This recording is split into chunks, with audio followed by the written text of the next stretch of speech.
नमस्कार friends, destination IAS के YouTube platform पर आपका स्वागत है। आज के दैनिक जागरण में भी एक बड़ा अच्छा सा आर्टिकल निकल रखा है जो कहीं ना कहीं आपके सिविल सर्विसेज के एग्जाम में हेल्प करेगा और जिसका टाइटल है पुलिस पर लगातार बढ़ रहा है काम का दबाव और केंद्र और राज्य सरकारों को मिलकर के इस समस्या का समाधान निकालना चाहिए। हम लोगों को असामाजिक तत्वों से बचाने का काम हमेशा पुलिस करती आई है, बट कभी कभी अगर आप क्लोजली वॉच करेंगे पुलिसमैन को तो आप देखेंगे कि वो लोग काम को लेकर के बहुत ओवरबर्डेंड है। होली, दीपावली या अन्य किसी सार्वजनिक अवकाश के दिन, जिस दिन हम लोग घर में छुट्टियां मना रहे होते हैं, उस दिन भी आप देखेंगे कि पुलिसकर्मी बहुत सारे सार्वजनिक स्थानों पर अपनी ड्यूटी बजा रहे होते हैं और हम लोगों को प्रोटेक्ट करने का काम कर रहे होते हैं, लॉ एंड ऑर्डर मेंटेन कर रहे होते हैं या ट्रैफिकिंग के ही काम को संभाल रहे होते हैं।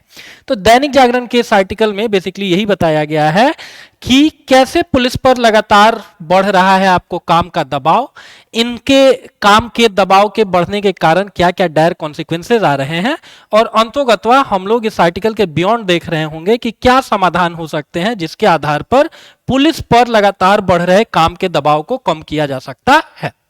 ये आर्टिकल है दैनिक जागरण पे, उस पे जाकर के आप पढ़ सकते हैं। पुलिस का काम हेडिंग के साथ ये आर्टिकल है। अब इस आर्टिकल में बताया गया है कि पुलिस का जो बेसिक काम होता है कानून एवं व्यवस्था को मेंटेन करना, अगर देश का समुचित विकास करना है तो उसका एक एसेंशियल पार्ट ये भी है कि लॉ एंड ऑर्डर देश में अच्छा हो और ये लोगों की अपेक्षाओं पर खरा उतरे। महिलाएं जो बच्चियां हैं वो भी रात बिरात अगर कहीं आ जा रही हैं तो उनको कोई समस्या ना हो, किसी भी इलाके में कोई गुंडा टाइप का आदमी लोगों से अवैध वसूली ना करे और ओवरऑल जो क्राइम रेट हो वो मिनिमम हो। ठीक है, आगे इसमें बताया गया है कि अगर इस होलिस्टिक लक्ष्य को पाना है तो उसके लिए आपको पुलिस के काम के घंटे तय करने होंगे। Y so? बिकॉज जैसे हम लोग थकते हैं, हम लोगों के लिए 8 घंटे 7 घंटे की नींद एसेंशियल होती है, हमको भूख लगती है, प्यास लगती है। Same story is applicable with policeman also. अगर उनको आप एम्पल रेस्ट नहीं देंगे, छुट्टियां नहीं देंगे, उनके काम के घंटे नियत नहीं करेंगे तो इसके कारण उनके परफॉर्मेंस पर असर पड़ेगा और पुलिसकर्मी के परफॉर्मेंस का गिरना मतलब सीधा सीधा उस इलाके में लॉ एंड ऑर्डर की समस्या उत्पन्न हो जाएगी। इसके अतिरिक्त आप लोगों ने देखा होगा कि पुलिस के पास पर्याप्त साधन भी नहीं होते हैं, संसाधन भी नहीं होते हैं। आज के समय में क्रिमिनल ज्यादा एडवांस हो रखे हैं, वो ज्यादा एडवांस गन वगैरह लेकर के घूम रहे हैं। तो उस पुलिस वाले से जिसको अपनी जान को जोखिम में लगाना पड़ रहा है हमको आपको प्रोटेक्ट करने के लिए, उसको अपेक्षित पर्याप्त संसाधन भी उपलब्ध कराने होंगे ताकि हमको आपको वो प्रोटेक्ट कर सके। इसके अतिरिक्त जो पुलिस है उसकी कार्य प्रणाली और मानसिकता भी बदलने की जरूरत है और तभी जाकर के पुलिस की छवि जनहितैषी की बन पाएगी, जो कि प्राय इस देश में नहीं होती है। कार्य प्रणाली और मानसिकता में परिवर्तन लाना इसलिए जरूरी है बिकॉज अगर ऐसा नहीं होगा तो लोग पुलिस को अपना मित्र नहीं मानेंगे और पुलिस से डर रहे होंगे, फिर वो फ्री होकर के अपनी बात नहीं कह पाएंगे, अपनी समस्याएं नहीं कह पाएंगे और तब उनसे संबंधित जो भी समस्याएं होंगी वो देश की ओवरऑल समस्याओं में परिणत होंगी और फिर देश के डेवलपमेंट को ये चीजें निगेटिवली हैम्पर करेंगी। बात की जाए पुलिस की तो हम लोगों को पता है कि जो लॉर्ड कॉर्नवालिस था उसको भारत में सिविल सेवा का जनक गिना जाता है। अपार्ट फ्रॉम दैट आज ये भी जानिए कि भारत में पुलिस सेवा के जनक के तौर पर भी इसी लॉर्ड कॉर्नवालिस को जाना जाता है। इसने ऐसी व्यवस्था की थी कि हर जिले में कई सारे थाने हों जो एक थानाध्यक्ष के अंतर्गत हो, वो थाना उस इलाके में क्या करे, लॉ एंड ऑर्डर को इंश्योर करे और साथ ही साथ वो ये भी रेकमेंड करता है कि हर 400 किलोमीटर स्क्वायर यानी मोटे तौर पर 20 किलोमीटर गुने 20 किलोमीटर के एरिया के लिए न्यूनतम एक थाना होना ही होना चाहिए और न सिर्फ थाना हो बल्कि उसमें एम्पल नंबर ऑफ आपको पुलिसमैन भी होने चाहिए। तो एक चीज यहां हम लोगों को पता चली कि भारत में पुलिस सेवा के जनक के तौर पर भी हम लोग कंसीडर करते हैं लॉर्ड कॉर्नवालिस को। वही लॉर्ड कॉर्नवालिस जिसकी की कब्र कहां पर है, गाजीपुर में है और इसको भारत में सिविल सेवा के जनक के तौर पर तो जाना ही जाता है, ये हम सारे लोगों को पता है। इसके अतिरिक्त जानिए यहां पर क्या लिख रखा है कि पुलिस कर्मियों के काम के घंटे तय करने चाहिए। क्यों तय करने चाहिए? बिकॉज हर आदमी आपको 7-8 घंटे 9 घंटे से ज्यादा हार्डकोर तरीके से काम नहीं कर सकता है। अगर इससे ज्यादा काम पुलिस कर्मियों को करना पड़ेगा तो उसके कारण उनका जो इफेक्टिवनेस होगा या इफिशियंसी होगी वो कम होगी, और उनके इफेक्टिवनेस के कम होने का सीधा मतलब कि इलाके में क्राइम बढ़ जाएंगे। बहुत मामलों में देखा गया है कि उनको साप्ताहिक अवकाश भी नहीं मिलता है, वो मिलना चाहिए। इससे क्या होगा कि पुलिस पर काम का दबाव कम होगा। यूजुअली आज के समय में देखा जा रहा है कि पुलिस की जिम्मेदारियां तो दिन प्रतिदिन बढ़ती जा रही हैं, लेकिन पुलिस कर्मियों को वांछित सुविधाएं और संसाधन नहीं मिल पा रहे हैं, और अगर उनको वांछित संसाधन या सुविधाएं नहीं दी जाएंगी तो वो भी अपना बेस्ट परफॉर्मेंस नहीं कर पाएंगे। आज के समय में 21st सेंचुरी को बोला जा रहा है कि ये टेक्नोलॉजी ड्रिवन आपको सोसाइटी होने वाली है। ये 21st century completely technology based होगी।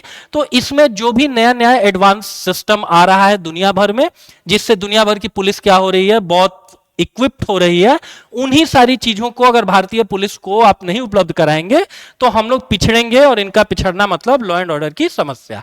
और अगर पुलिसकर्मी अगर काम से थक रहे हैं तो उसके कारण यदा कदा आजकल हम लोगों को न्यूज़पेपर में ऐसी एडवर्स खबरें भी देखने को मिल रही हैं जिसमें पुलिसकर्मी क्या कर रहे हैं, अपने को ही तनाव में आकर के गोली मार दे रहे हैं, या कई बार अपने सहकर्मियों पर हमला कर दे रहे हैं, या इवन सर्टेन केसेस में चूंकि पुलिस बल का रिक्रूटमेंट ही प्रॉपर नहीं हुआ है तो जो भी वल्नरेबल एरियाज हैं उसमें 4-5 पुलिस वाले ही जाते हैं और फिर उन पर जो असामाजिक तत्व होते हैं वो जानलेवा हमला कर देते हैं। तो इन लोगों के भी बीवी बच्चे हैं, इनके लाइफ को भी उतना ही प्रीशियस मानना चाहिए जितना बाकी लोगों का लाइफ। तो इनके लाइफ को प्रोटेक्ट करने के लिए अगर ज्यादा संख्या में पुलिस होगी तो हमको ज्यादा बेहतर सर्व करेगी, और ज्यादा अच्छा इक्विपमेंट होगा तो वो भी मरने के डर को अपने मन से निकाल करके ज्यादा बेहतर सर्व कर पाएंगे। एक अच्छी खबर इस कॉन्टेक्स्ट में क्या देखने को मिली, एक चीज तो जानिए कि महाकुंभ के आयोजन में छोटी मोटी त्रुटियां हुई हैं, बट जो भी स्पेशलिस्ट है वो बोल रहे हैं कि ओवरऑल तरीके से देखिए तो कुंभ का आयोजन, बड़े महाकुंभ का आयोजन बड़े अच्छे तरीके से कराया गया, और इसके पीछे कहीं ना कहीं उन 10,000 पुलिस वालों का बहुत बड़ा योगदान है जिन लोगों ने दिन रात वहां पर ड्यूटी दिया हुआ है। ये सारे के सारे लोग कहीं ना कहीं बधाई के पात्र हैं।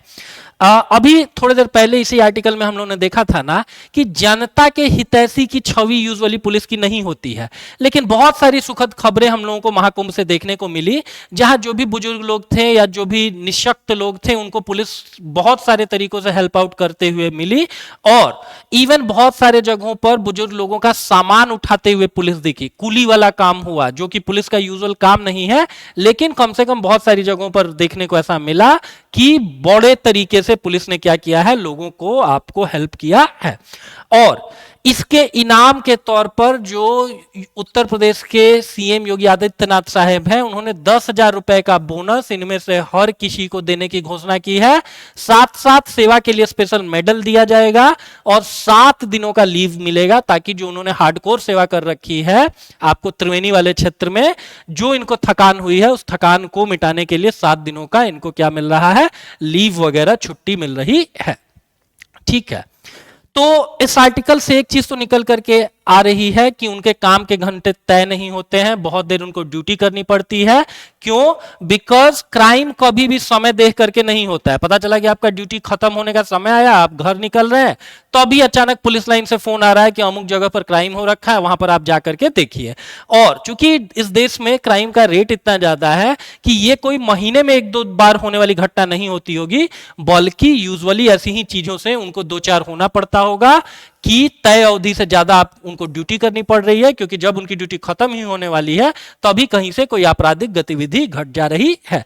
इसके अतिरिक्त बहुत सारे केसेस में देखा गया है कि साप्ताहिक अवकाश, जो कि सच यूएन के ह्यूमन राइट्स ने भी इस चीज को एंडोर्स किया हुआ है कि हर कार्मिक को हफ्ते में कम से कम 1 दिन का अवकाश मिलना ही मिलना चाहिए, उससे भी कई बार पुलिस के जो कर्मी हैं वो वंचित हो जाते हैं।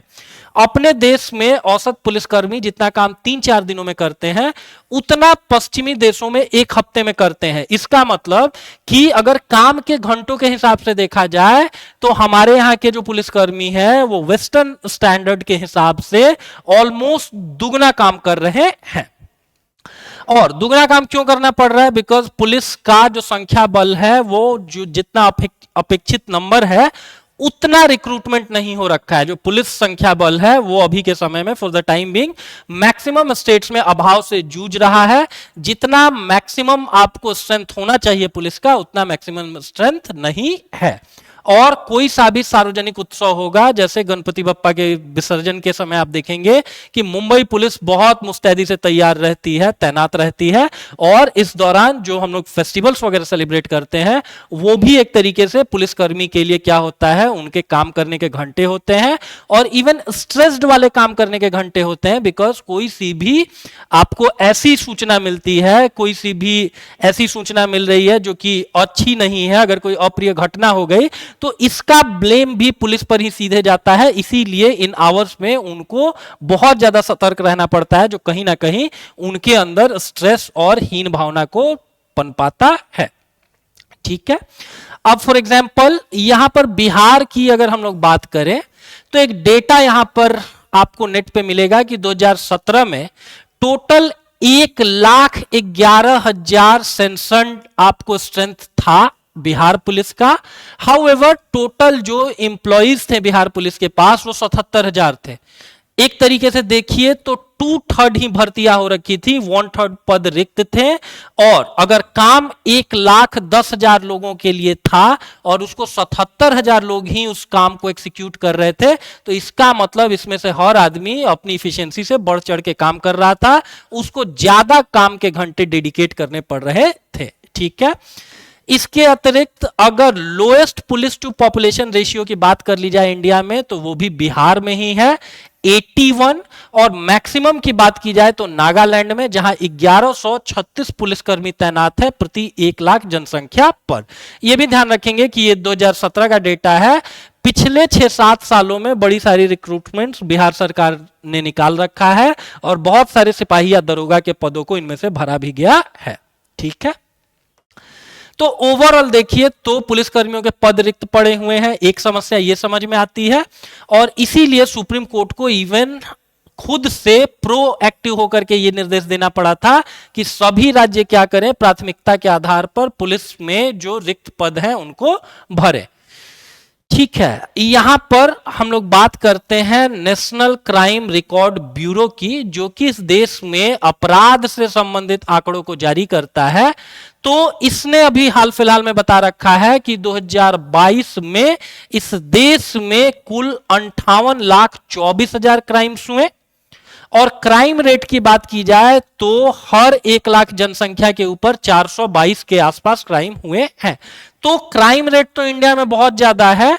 इस क्राइम रेट को अगर आपको कंट्रोल करना है तो जितने भी पुलिस के रिक्त पद हैं उनको कहीं ना कहीं आपको भरना होगा, वरना ऐसे ही ये जो क्राइम का ग्राफ है ये बढ़ता चला जाएगा। ठीक है, और वो भी ये डेटा तब निकल करके आ रहा है जब बहुत सारे जो अपराध होते हैं उनको संज्ञान में नहीं लिया जा सकता है, उनकी रिपोर्टिंग वगैरह नहीं हो पाती है। ठीक है, अच्छा, एक अच्छी चीज क्या है कि भले पुलिसकर्मियों की संख्या कम है बट समहाउ 21st सेंचुरी में अगर आप टेक्नोलॉजी को यूज करेंगे तो वो कहीं ना कहीं पुलिस के काम को ईज कर देगा, पुलिस को हेल्प आउट कर देगा। कि तकनीक के उपयोग ने क्या किया है, पुलिस का काम आसान कर दिया है, बट फिर भी सार्वजनिक स्थलों पर पुलिस की तैनाती का कोई विकल्प नहीं है। ठीक है, टेक्नोलॉजी आपको हेल्प आउट कर देगा, बट अंतोगत्वा आपको जो भी पब्लिक प्लेसेस हैं वहां पर लॉ एंड ऑर्डर को मेंटेन करने के लिए जो फिजिकल पुलिसकर्मी हैं उनकी नियुक्ति तो करनी ही पड़ेगी। ठीक है, और संयुक्त राष्ट्र का स्टैंडर्ड ये कहता है कि प्रति 1 लाख की आबादी पर 222 कम से कम पुलिसकर्मी होने चाहिए। अभी हम लोगों ने थोड़ी देर पहले देखा कि बिहार के लिए डेटा मात्र 81 है पर आपको 1 लाख पॉपुलेशन। ठीक है, तो एक तरीके से देखिए तो कहां नंबर 222 और कहां 81। एक तरीके से देखिए तो 2017 तक जो यूएन का स्टैंडर्ड है उसका 1/3 ही आपको बिहार मेंटेन कर पा रहा था। लेकिन यह भी एक फैक्ट है कि 2017 ऑनवर्ड्स बहुत सारे रिक्रूटमेंट्स हुए हैं। अब टेक्नोलॉजी ने कैसे पुलिस के काम को आसान किया हुआ है। सीसीटीवी कैमरों के द्वारा पुलिसकर्मी क्या कर सकते हैं, बहुत सारे सार्वजनिक प्लेसेस को मॉनिटर कर सकते हैं। आईटी सपोर्टेड सर्विसेज के द्वारा बहुत सारे क्रिमिनल्स को पकड़ लिया जाता है। अगर कोई क्रिमिनल मोबाइल फोन यूज कर रहा है या कहीं पैसे के लिए किसी एटीएम में गया, तो इन सारे डेटास को पुलिस एनालाइज करके बहुत सारे क्रिमिनल्स को पकड़ पाती है। इसके अतिरिक्त सैटेलाइट के द्वारा आप क्या कर सकते हैं, ऑटोमेटेड तरीके से आप ट्रैफिक को कंट्रोल कर सकते हैं, राइट। तो इन सारी जगहों पर तकनीक ने तो हेल्प आउट किया ही हुआ है, लेकिन फिर भी जो अपर्याप्त संख्या में पुलिसकर्मी है, इस समस्या को भी एड्रेस करने की जरूरत है। इसके अतिरिक्त तकनीक ने क्या किया है कि बड़े अच्छे आपको वेपन्स प्रोवाइड करवाए हैं पुलिस को, और अगर आपके पास बुलेट प्रूफ जैकेट्स वगैरह होगा तो आप अपराधियों से लड़ने भिड़ने के पहले आप ज्यादा नहीं सोचेंगे। नहीं तो मन में हर आदमी के ये भावना आ ही जाती है कि पता नहीं अगर हम एक क्रिमिनल्स के साथ मुठभेड़ में जा रहे हैं तो शाम को हम रिटर्न हो पाएंगे या नहीं। तो इसमें कोई डाउट नहीं है कि तकनीक ने बहुत सारी चीजों को, पुलिसकर्मियों के काम को आसान किया हुआ है, लेकिन ये भी एक सच है कि कहीं ना कहीं इनका नंबर अपर्याप्त बना हुआ है। अगर कम संख्या में पुलिस रिक्रूटेड होगी तो इसके कारण पुलिसकर्मियों के काम और उनके शारीरिक मानसिक स्वास्थ्य पर बुरा असर पड़ेगा, और न सिर्फ ये उनके लिए डिट्रीमेंटल है बल्कि ओवरऑल लॉ एंड ऑर्डर के लिए भी बुरा है। अगर किसी भी स्थान विशेष का लॉ एंड ऑर्डर अच्छा नहीं होगा तो वहां पर निवेशक इन्वेस्ट करने से डरेंगे। ऐसी जगह पर क्यों हम अपना पैसा लगाएं जहां की असामाजिक तत्वों को हमको लेवी देना पड़ रहा है, या शाम के 6 बजे के बाद आपराधिक गतिविधियां इतनी बढ़ जा रही हैं रात के समय कि उस जगह को हम 24/7 ऑपरेशनल ही नहीं बना पा रहे हैं।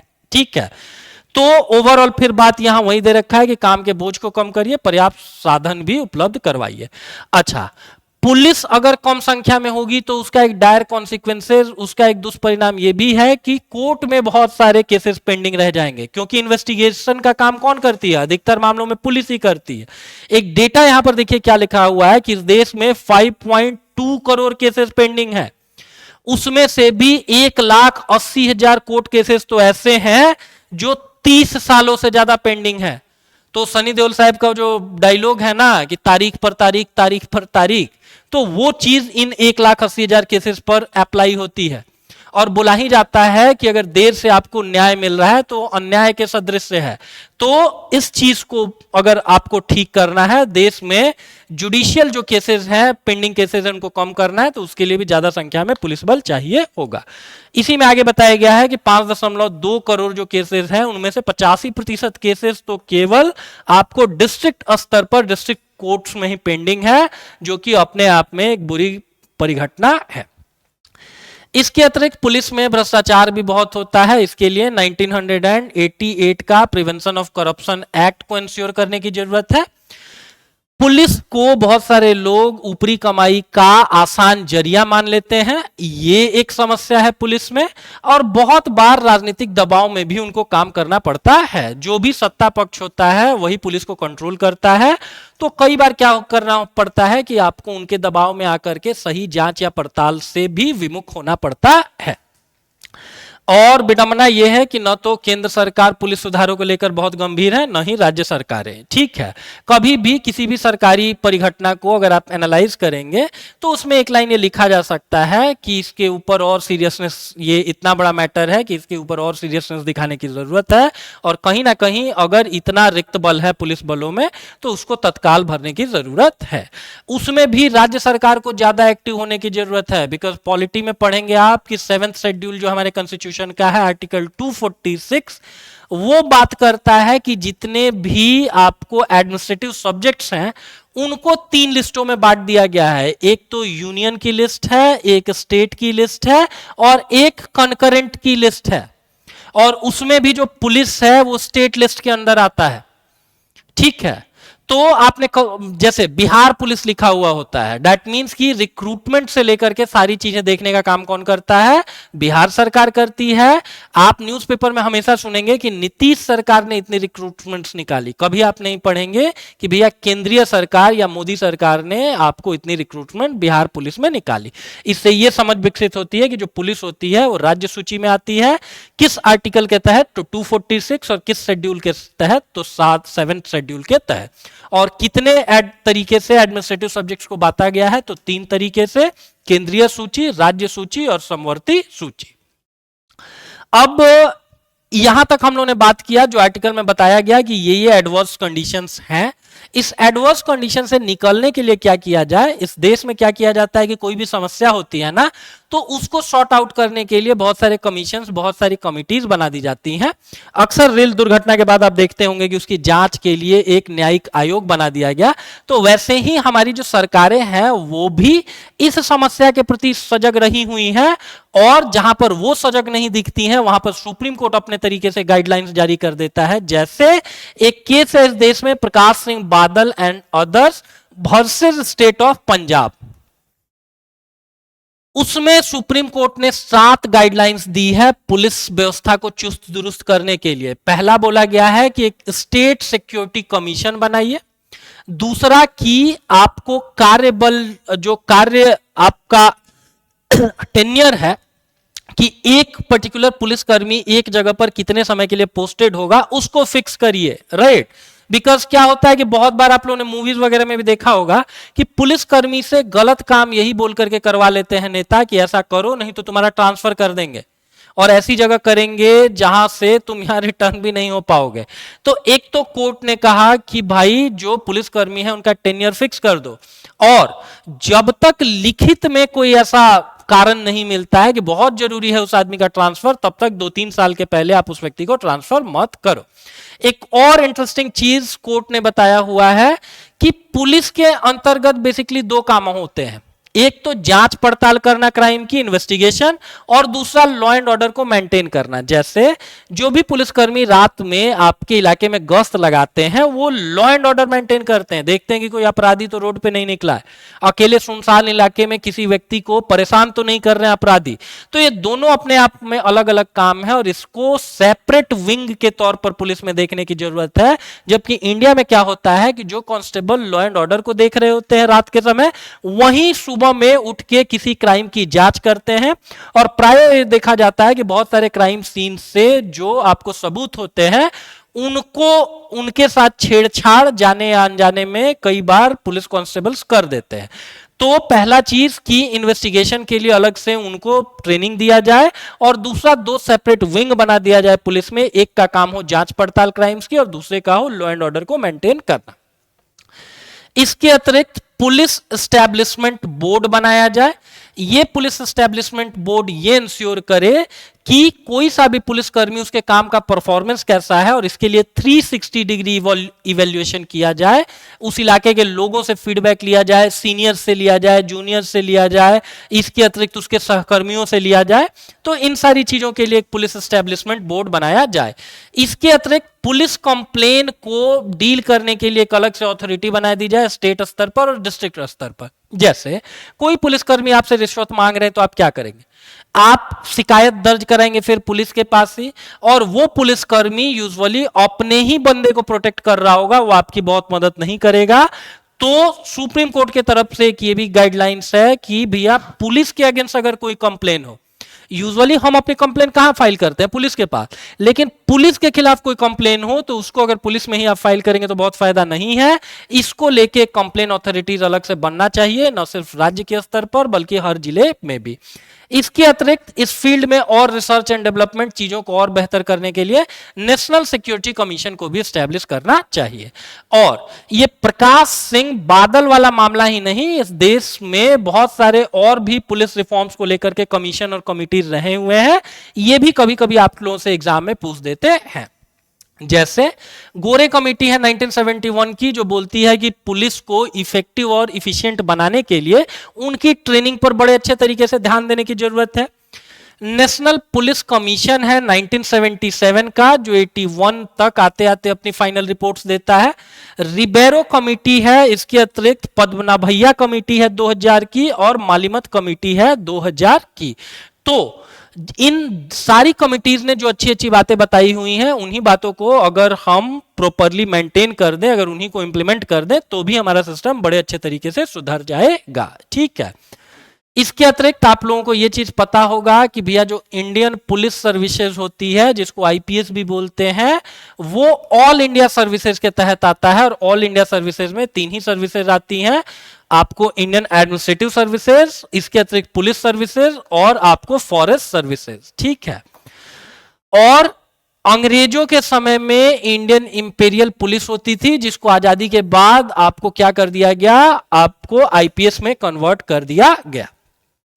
लेटेस्ट अगर बात की जाए कि पुलिस रिफॉर्म्स को लेकर के कौन सा आयोग है, तो सेकंड एआरसी 2005 का, जो वीरप्पा मोइली साहब की अध्यक्षता में बनाया गया था, उसकी 5th रिपोर्ट को अगर आप पढ़ेंगे तो उस 5th रिपोर्ट में यही बातें निकल करके आएंगी जिनको अभी तक हम लोगों ने डिस्कस किया, कि पुलिस का कार्यकाल सुनिश्चित हो, वो भी एक आदमी है, उसकी भी सामाजिक सुरक्षा के लिए स्कीम्स बनाइए, उसको भी काम करने के लिए बेहतर इन्वायरमेंट दीजिए, उसकी भी सुख सुविधाओं का ख्याल रखिए। इसके अतिरिक्त बहुत बार देखा गया है कि आपको जो ये होते हैं, गवाह होते हैं, उनके लिए अप्रोप्रिएट सिचुएशंस नहीं होते हैं, लोग यूजुअली गवाह बनने से बचते हैं, तो सीआरपीसी के 161, 162 में चेंजेस किए जाए।